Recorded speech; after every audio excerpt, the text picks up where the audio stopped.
Таляк в ваших руках, это не значит, что теперь вот следует таляком махать всегда, каждый раз, когда жена не слушается, не повинуется. Депутаты таджикского парламента готовят законопроект, наказывающий за СМС-разводы. Досмотрите это видео до конца, и вы узнаете, как это спасет судьбы многих таджиков. Подписывайтесь на наше обновление, чтобы быть в курсе о всех новостях на нашем канале. В Нижней палате таджикского парламента группа законодателей задумалась о новом законопроекте, предусматривающем уголовное наказание за развод, сделанный путем СМС. В предварительном проекте инициаторов нового закона предусмотрено наказание в виде лишения свободы сроком от 3 до 5 лет.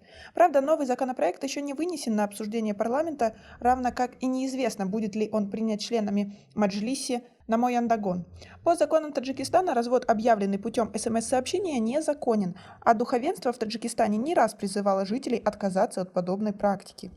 Поверьте, у таляка есть, у брака разводного процесса есть свои каноны, свои положения. Все это регламентировано в сунне пророка Мухаммада, саллаллаху алейхи вассалям. Один из инициаторов ужесточения мер за незаконный развод, пожелавший не афишировать свое имя на данном этапе, пояснил, что идея созрела в связи с растущим уровнем разводов в таджикском обществе по официальным данным Парламентского комитета по социальным вопросам, семьи и охране здоровья. В прошлом году в Таджикистане распалось 12,5 тысяч семей.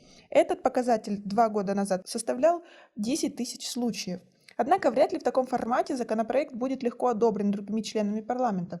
К примеру, противники инициативы уже говорят о том, что данная мера станет поводом злоупотребления законом, а также может иметь более глубокие социальные последствия в обществе, где и так существует критика по поводу излишнего вмешательства властей в личную жизнь граждан. Но с другой стороны, оно даже звучит немножко неправильно – развод по СМС. Ни в одной стране мира, наверное, такого нет, потому что это неправильно.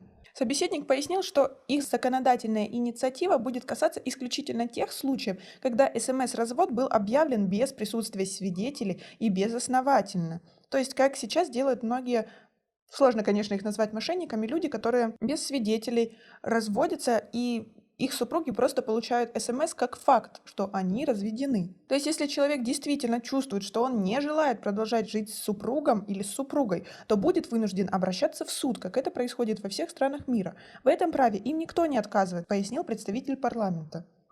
Главным аргументом, по словам собеседника, является забота о защите прав женщин, которые чаще всего и становятся жертвами подобных разводов. Потому что, как известно, в Таджикистане у женщин меньше прав, чем у мужчин, и потому оспорить такой развод они не могут. А мужчины часто этим и пользуются. Последние годы СМС-разводы стали применяться чаще всего трудовыми мигрантами, выезжающими на многомесячное, а порой многолетнее пребывание за рубежом, обзаводятся на чужбине новыми семьями и желают покончить в одночасье с семьей, находящейся в родом Таджикистане. Как правило, объявленный мужьями развод или талак всеми родными и близкими принимается всерьез. Но по законодательным мерам это не так. Как вы считаете, такой закон должен быть одобрен? Свои ответы пишите нам в комментарии. Бегим, женщина, получившая развод от мужа по СМС-сообщению, знает, что это такое. По ее словам, когда ей супруг однажды прислал сообщение о разводе, это стало сильным ударом в жизни для нее. Она говорит, что «я никогда не думала, что, прожив с человеком 7 лет жизни, он может вот так вот просто, одним словом по телефону, развестись со мной». Тема недопустимости СМС-разводов в Таджикистане впервые громко обсуждалась порядка 9 лет назад. Тогда Комитет по делам религии заявил, что Совет улемов принял решение о фатве или запрете на применение разводов по телефону. С тех пор Совет улемов часто называл подобную практику ошибкой, призывая молодых людей не идти на такой шаг, хотя бы с уважением друг к другу. В июле прошлого года глава Совета улемов Исламского центра Таджикистана заявил на пресс-конференции в Душанбе о своем несогласии с так называемыми дистанционными разводами. Ежегодно в Исламский центр Душанбе обращаются не менее 100 пар, которые просят разрешить их спор, основанный на решении об СМС-разводе. Чаще всего это семьи мигрантов, находящиеся на заработках в России. Как минимум, это неуважение к своей супруге или супругу. Если вы находитесь на заработках, находите себе другую или другого и разводитесь с ним по СМС. Это унижение для второй стороны. Имейте смелость и гордость приехать, если вы уже хотите, и развестись как следует. Согласно законам ислама, употребленное 3 раза слово «талак» или в письменном, путем отправки по email или СМС считается законным. По законам Таджикистана такой развод нелегален, так как право разводить семьи имеют органы ЗАГСа и суды. Однако в стране, где чтутся мусульманские традиции, правило о 3 произнесенных словах о разводе многим принимается по всей строгости законов. Но если вы заключили брак официально, то и расторгнуть его нужно официально.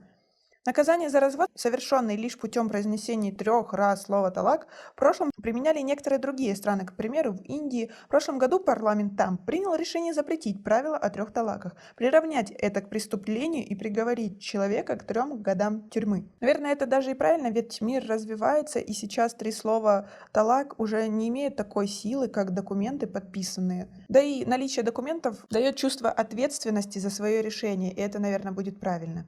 А как вы считаете? Потому что в Коране четко расписан, как разводиться. Но никто этому следовать не хочет. Все тут проболтал, там сказал, тут так кинул, тут сяк кинул. И потом разбирайся. И на этом у нас все. Оцените наше видео подпиской и лайком. До скорой встречи.